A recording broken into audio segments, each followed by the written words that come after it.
சூரியன் தேவனின் பிறப்பு ஒரு வேதகால கதை. முனிவர் கச்சியபர் மற்றும் அவரது துணைவி அதிதியின் மகன் சூரியன் தேவன் எப்படி பிறந்தார் என்பதை புராணங்கள் விவரிக்கின்றன. இந்த கதை விஷ்ணு புராணம், பாகவத புராணம் மற்றும் ரிக்வேதம் போன்ற புராணங்களில் காணப்படுகிறது.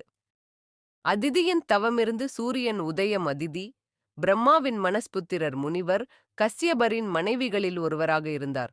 அவளுக்கு தேவர்கள், ஆதித்யர்கள் பிறந்தார்கள். ஆனால் அசுரர்களுடன் நடந்த யுத்தங்களில் தேவர்கள் பலவீனமடைந்தனர்.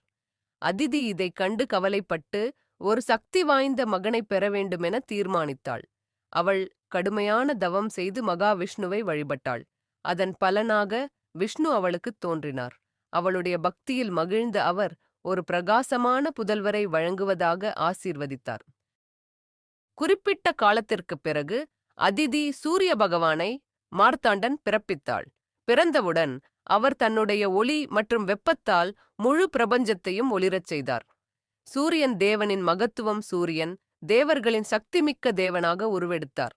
அவர் சப்தாஸ்வரதம் 7 குதிரைகள் இழுக்கும் தேரில் ஏறி விண்வழியாக பயணித்து உலகத்திற்கு ஒளி மற்றும் சக்தியை வழங்குகிறார். சூரியன் காலச்சக்கரத்தை கட்டுப்படுத்துபவர்.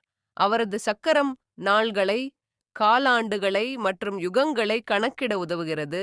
அவர் உயிரினங்களுக்கு வாழ்க்கை, ஆரோக்கியம் மற்றும் உற்சாகத்தை வழங்குபவர்.